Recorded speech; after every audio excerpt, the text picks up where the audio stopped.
And thank you so much for being here. I really do. I just want to start out by mentioning that I think everybody is aware that we're in trouble. Am I right? Yes. Our Yes. country is in trouble with its health, and our health costs are soaring. Every day they go higher. We all seem to be set out to get some chronic disease because now they can keep us alive for a long time. And that means that we have a long time that we can, contract disease and then not die from it like we might have in the old days. And we have much more of it than we've ever had before. And by chronic disease, I mean the kinds of things like diabetes and heart disease and cancer, arthritis that you get at a certain stage in your life, and it becomes chronic. So healthcare really at that point is disease management. It's really not health care. And what I stand for is health care. So that's what we're going to talk about today. So I'm going to start with the topic of sugar, because sugar has been pointed out to be the most toxic substance that we deal with on a pretty daily basis that leads to these illnesses. And I'll show you the flow chart on how that works. But I want to ask you all if you remember the Little House on the Prairie series. Do you remember that, either in the film or in the books that you might have read to your children? I know I read them all to mine. And do you remember that Pa used to hitch up his buckboard wagon and go to town twice a year, 40 miles, stayed the night, spent the next day coming home? And both times that he went in the year, he brought home 25 pounds of sugar for the family of 4, which lasted for 6 months. Okay? So we figured that out, that's 50 pounds. Okay, there's 4 people, so that's a pound a week divided by 4 is a quarter of a pound.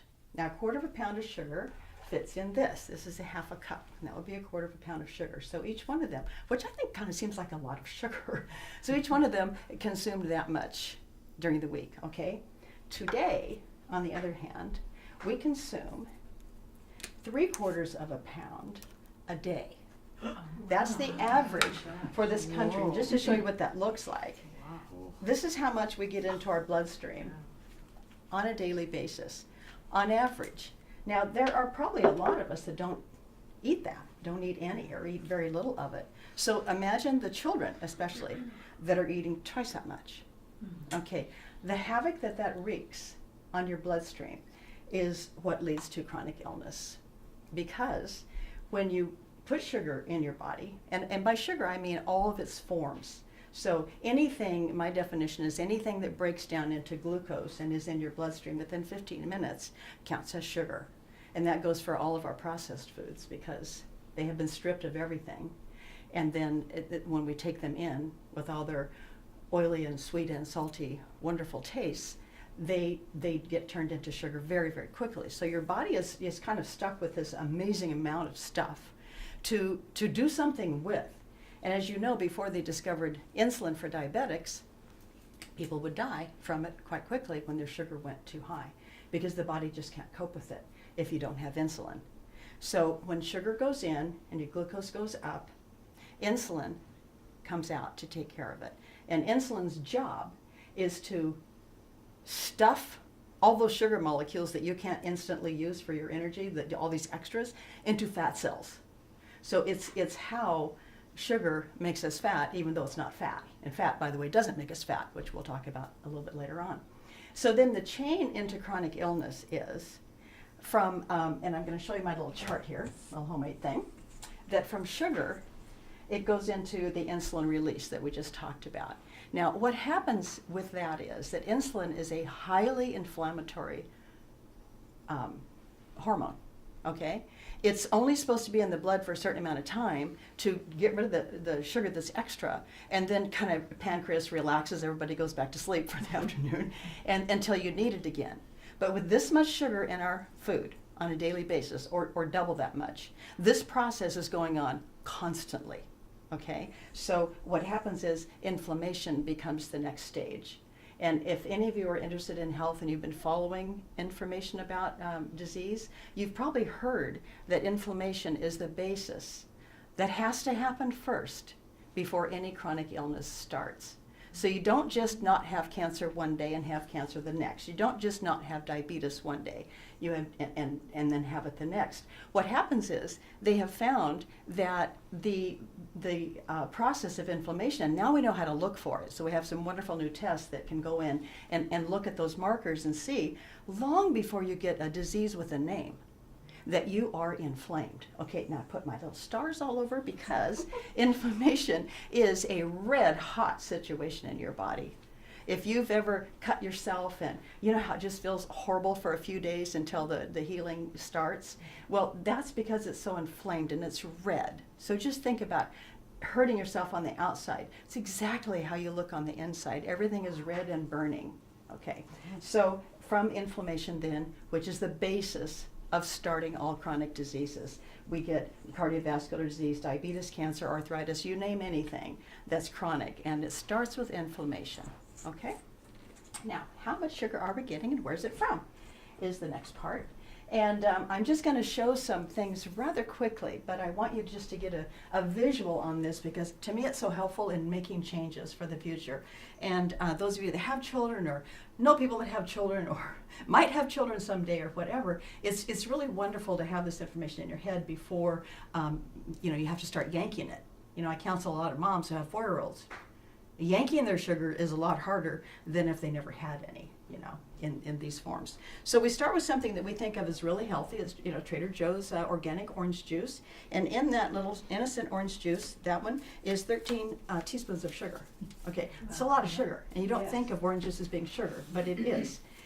We don't need orange juice. It goes into sugar within 15 minutes inside your body. I'm going to look at these things that we consider healthy first, just to show you the shock of value of the things that actually aren't healthy, and these aren't. Gatorade, something people really rely on for their kids after soccer, for when they work out or whatever, and it's supposed to be just electrolyte balancing, but actually that little thing has 8.5, 8.5 teaspoons of sugar in it, so that's actually a lot of sugar. Imagine making a drink for yourself where you put 8 or 9 teaspoons of sugar in it. I mean, it's pretty absurd, but this is just normal. And then I moved to, it might be my latest favorite thing, it's called vitamin water. And, it just says 100% of your daily vitamins for blah, blah, blah, blah, blah. But when you look on the back and examine it closely, it's water, and then that much sugar, and then 0.5 of 1%. Of some little vitamins they throw in. You could get that much. You could get that much if you scraped your fingernail across an orange and sniffed it. I mean, that's how much vitamin content is in it. And they're kind of expensive for just water. So if you just put water in a jar, which is, by the way, the drink of choice, if you put water in there and added, I don't know, a teaspoon of sugar instead of 8.5, and then just took a little bit of sea salt for your electrolytes, just a little pinch, and put it in there, shook it up, you'd have a wonderful electrolyte balancing drink for zero money.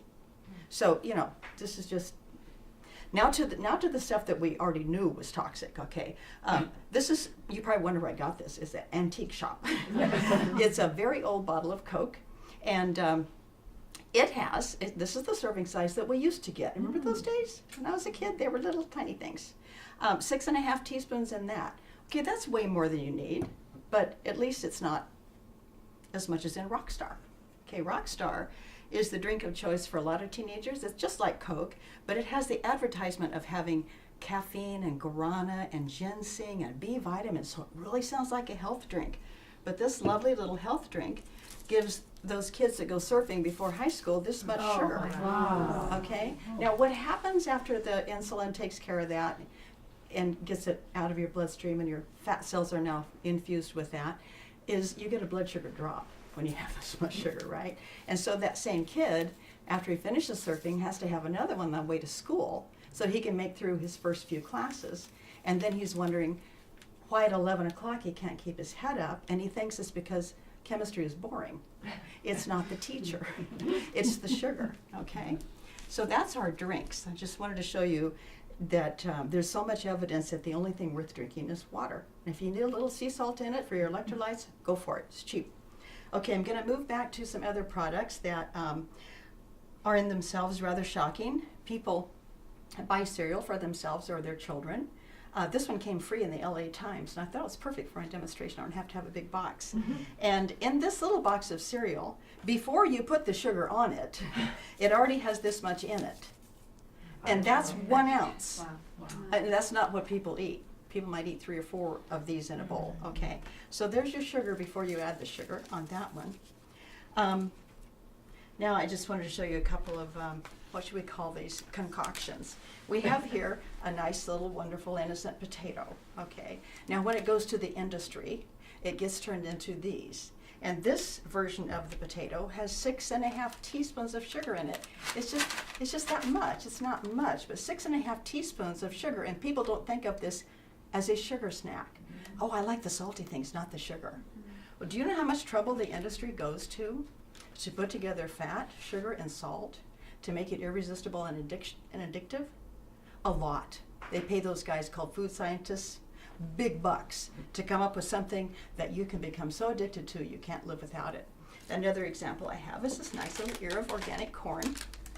And if you mess with it enough, you can get this, which has 7 teaspoons of sugar in it. Okay? So, now this one I want to show you because it's an example of things in boxes. Actually, all of this stuff really is an example of things in boxes. But this is a good way to demonstrate the amount of flour versus chemicals. Okay, so the first ingredient in this would be some denatured flour, either from corn or soy or wheat or whatever. And they've had all the good stuff taken out of it so that it won't rot, and it'll have a shelf life of 3 years. And the demonstration I want to show you is that for every 6 ounces of that denatured, already not good for you flour, there's the 6 ounces, there's 4 ounces of chemicals. Okay, so it's not even mostly denatured flour. Wow. It's over half flour, but it's almost half pure chemicals. And that's why the ingredient list is so long, because those are all the chemicals. It starts with, flour. They don't say denatured flour, but we know that's what it is. And it's usually GMO, it's genetically modified. So you're already starting with something that's not really a very trustworthy food. But maybe the biggest desecration to food as we know it, to me, is what they invented in the 80s called Lunchables. You know that little snack? I used to know a mom who gave those to her kids, and that was back in the 80s, and I was horrified, but now I'm even more horrified. This little innocent looking thing has kind of had a cover put on it. It's a new look, so that you really can't see what's in there, because if you get close to it and look at it, you go, that really doesn't look like food. Well, it's not. Okay, now Oscar Mayer went through a big dip in the 80s. They couldn't get rid of their bologna because the Framingham studies started coming out about heart disease and cholesterol. And so they decided they had to do something about this. So they called together their 11 smartest guys in the area, they were all men, and said, what are we going to do about getting our bologna back on the market? So they came up and invented the Lunchables. So it was a way to get rid of some bologna and some crackers. And then kind of more recently, in the 90s, they decided they weren't selling quite enough, even though they're making billions off of it. They said, what's the missing factor? It's dessert. So now you can get them with Chips Ahoy cookies, or a little piece of a brownie, or a little pudding, or some other product that company makes. So this is the desecration for children. And kids really do take this to school. Now I admit, you can open your refrigerator and you can take out 3 of these for your 3 little packages that you're making for your little kids in 3 seconds. But it only takes 2 minutes to make a good old organic peanut butter sandwich on sprouted bread, which will last them a lot longer as far as energy goes. And this little guy at $1.79, I can make, and this is the on sale price, by the way, I can make the organic peanut butter sandwich on sprouted grain bread, have a little organic apple, slices of celery, and carrots for 50 cents. Okay? So it's not like getting them on sale is a really good deal. And I just wanted to show you that I blew up the, I should say enlarged. I didn't blow up anything, I promise. I enlarged the back so you can see just the list of ingredients for those. It's cheese, meat, and cookie. And that's how many words it takes to describe that non-food.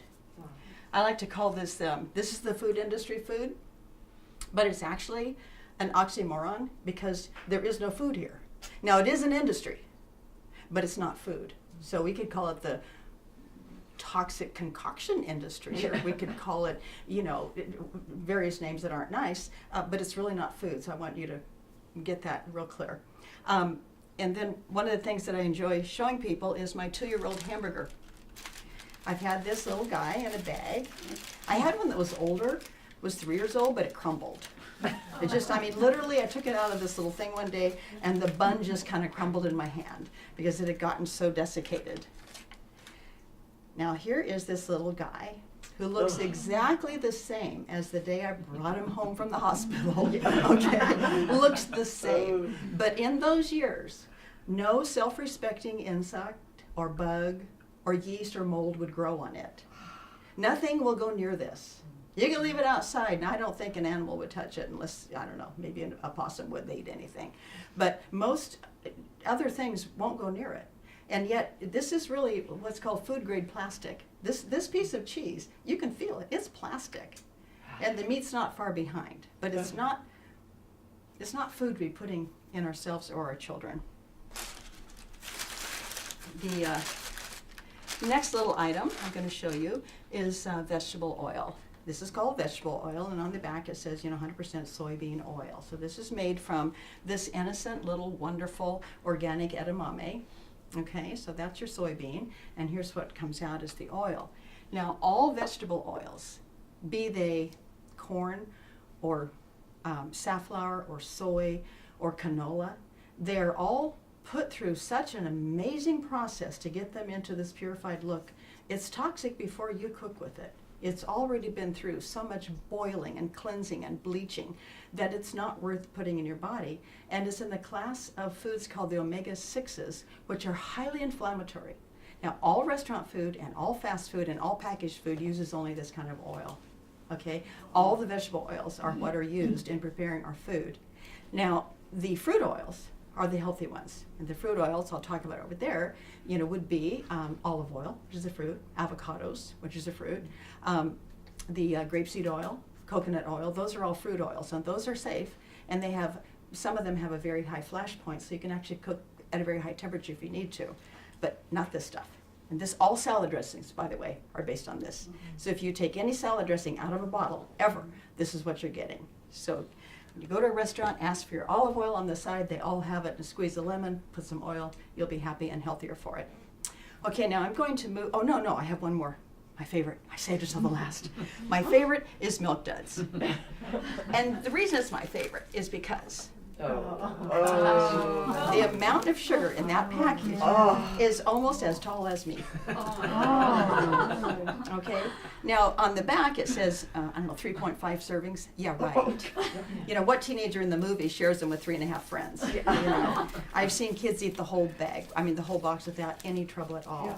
And picture what your poor little pancreas is doing when it sees this load coming in minute after minute during the movie. It's like, oh my God, what am I supposed to do with all this stuff? It's an amazing thing that we're doing to ourselves. So I like to save him till the end. Okay, moving over to the food, I just want to point out some food groups and how they work to make you healthy, okay?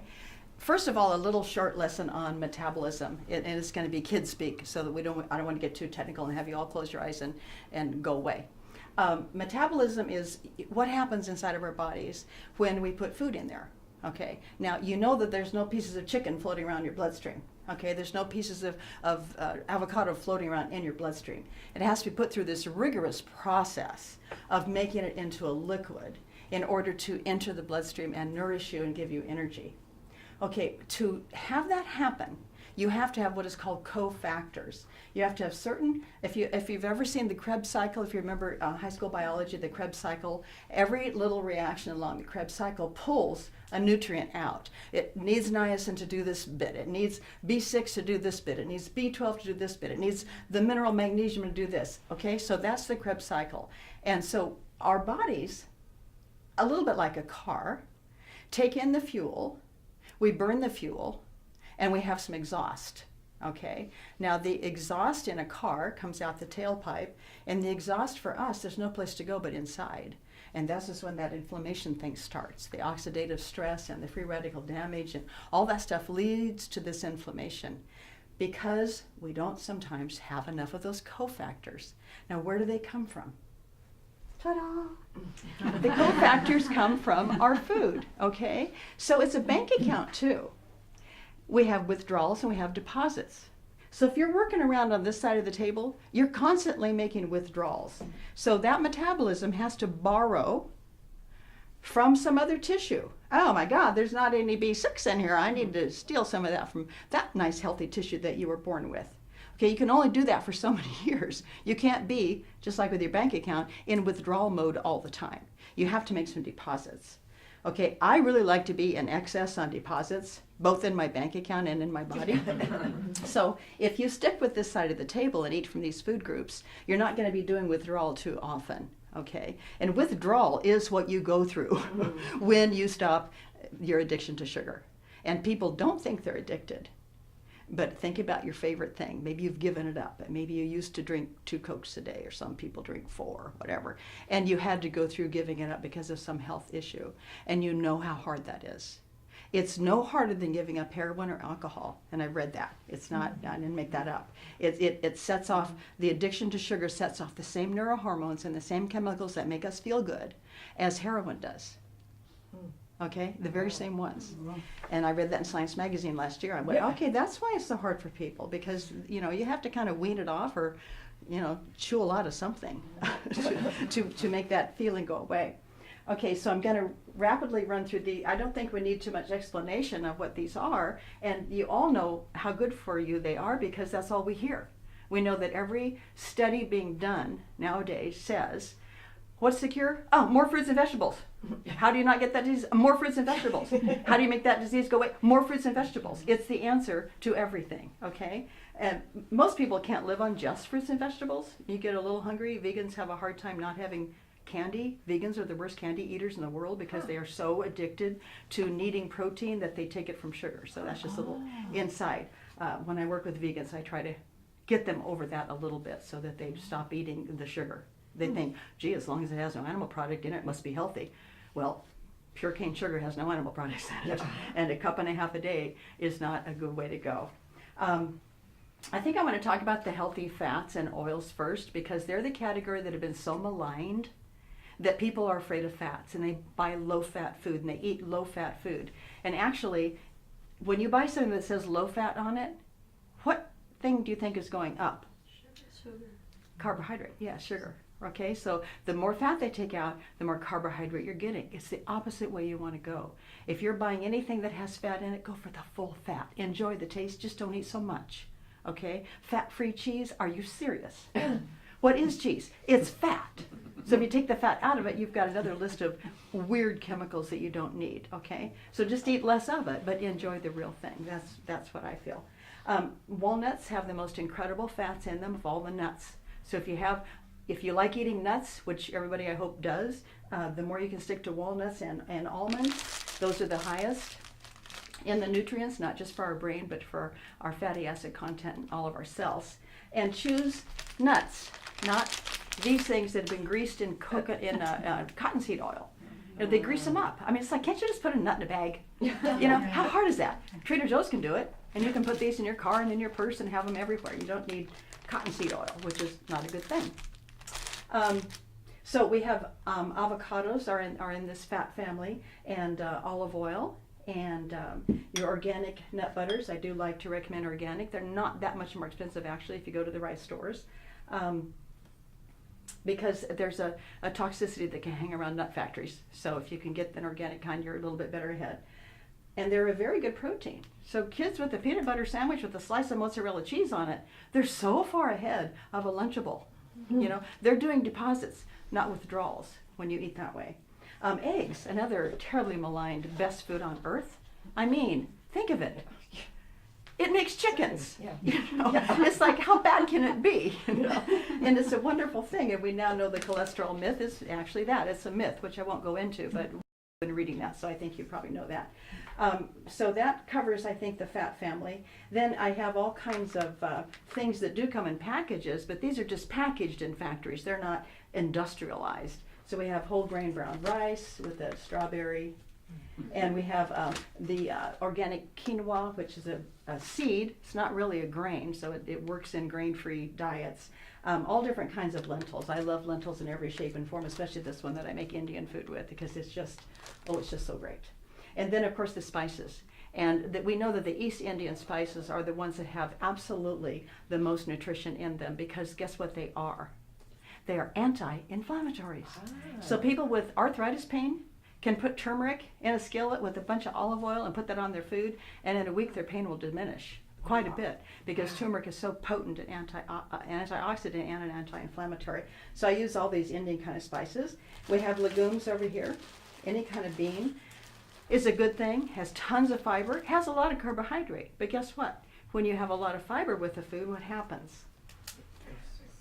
Go ahead, answer. It passes through. It goes right through slowly. It doesn't cause this huge jump in your blood sugar. It's a mellow, slow, everybody's happy, even your pancreas. Like, I can handle that, okay? And it'll give you sustenance for a pretty long time. Some of the animal products that I enjoy, especially when in a hurry, are a wild-caught sockeye salmon and this pole-caught tuna, which means there's nothing special about a pole or a fishing line that makes the tuna better. It's just that it has to be a small fish. So if it's pole caught, it's a little fish, and little fish don't have the levels of mercury and lead in them that the bigger fish do. So stay away from big fish, eat little fish. We also have a huge need for garlic in our bodies because it does so many incredible things. And other things that are in packages are like organic tomatoes, and all kinds of organic beans can be found in cans now. So if you're in a hurry, you can still make an inexpensive, very healthy meal, kind of on the run. It doesn't have to take hours to cook. I mentioned our whole grain foods, and sprouted grains, bread, sorry. And then I want to get to my free range animals. First I have my grass-fed beef, and then I have my free-range chicken, and I have my New Zealand lamb that's grown on grass. Yeah. And thank goodness I have a 9-month-old granddaughter, because she loaned me these today. Yeah. So I do enjoy animal products myself occasionally, and I only buy them if they have had a life. I don't want to take a life or enjoy eating a life that hasn't had a life. And so that's kind of an ethical point of view. But health-wise, it's a different animal. Something that's been raised outside, running around, eating grass, makes a different kind of fat in its tissue than if it's in a box, if it's in a pen, if it's one of those kind of, the way 99.9% of our meat is. That fat is an omega-6 fat, which is the inflammatory kind. But these little guys that are running around eating grass, they make omega-3 oils just like fish do. Wow. So that's a really different kind of animal you're eating. It's well worth eating less of it, make it a treat, and just eat the real thing. And you can find butcher shops that sell that. The plethora of nutrients, and we're getting close, we're getting close to the end of our time here, but the amount of nutrients that are in fruits and vegetables are so interesting to me, because I realize that they're like a puzzle. And this is from reading different articles about what happens. I'll tell you a short story. There's a Chinese scientist that has been working on discovering the apple for all of his career. He spent 25 years discovering what's in an apple. And we know that in an apple, the phytonutrients in an apple they're thinking about 10,000. Okay, 10,000 different plant. Now, that took a long time, I'm sure, to evolve that. Yeah. But this is true for all of these things, 8,000, 6,000, 5,000, 12,000, whatever. And we think that there are about 100,000 altogether in our plant world, okay? Now, they have only discovered and named 800 of them. I've got 800 here on this page. And so that means there's another 9,000 out there that hasn't got a name yet. But guess what? They work together, and what's the magic word? Synergistically. They work together synergistically to do amazing things to help out your deposit side of your bank account. Okay, now picture a puzzle. Picture all these things being puzzle pieces. Do you know how some all puzzle pieces have a bump, and then they also have an indentation, right? And that's how they lock together. Well, that's what fruits and vegetables have. You know, this guy is missing some things that the eggplant picks up, because One's the bump and one's got the indentation. So if you think about for the whole plant world that we enjoy, the secret would be as many as you can eat a day. Not necessarily quantity, but the number. Because every time you put another puzzle piece in, you increase the synergistic capacity. It's not plain addition. It's not 1 + 1 + 1 = 3. And the Chinese study that I was going to tell you about is that he found the certain antioxidant capacities of apples, and the various apples had different sets. And one day he'd been realizing, he was reading about cranberries a lot, because you know cranberries took a big bump in notice about 5 years ago, and pretty soon there's cranberry juice and cranberry this and whatever, because that group got a hold of it. Okay, and he then started doing tests of antioxidant capacity by mixing apples with cranberries, and they went from this much antioxidant capacity plus this one to 7 times the amount of either alone. And the same is true of chicken and broccoli, which is interesting. There's certain things in broccoli and certain things in chicken that fit together this magic way that makes the capacity for health 7 times more than if you ate chicken for breakfast and broccoli for lunch. This is how the plant world works, okay? So I think I've covered the basis of what I wanted to do, and I wanted to tell you that this is the basically official end of part 1 of this video, and there will be scrolling across it at the end my website, which is you don't need to remember, but it's www.nutritionletter.net. It's very easy, and also my email address will be on there. So if you would like to be part of my email letter, or you have questions, or you'd like to just read some of the articles that I've written on my website, please feel free to do that, and you'll have that information available. Okay. Thank you.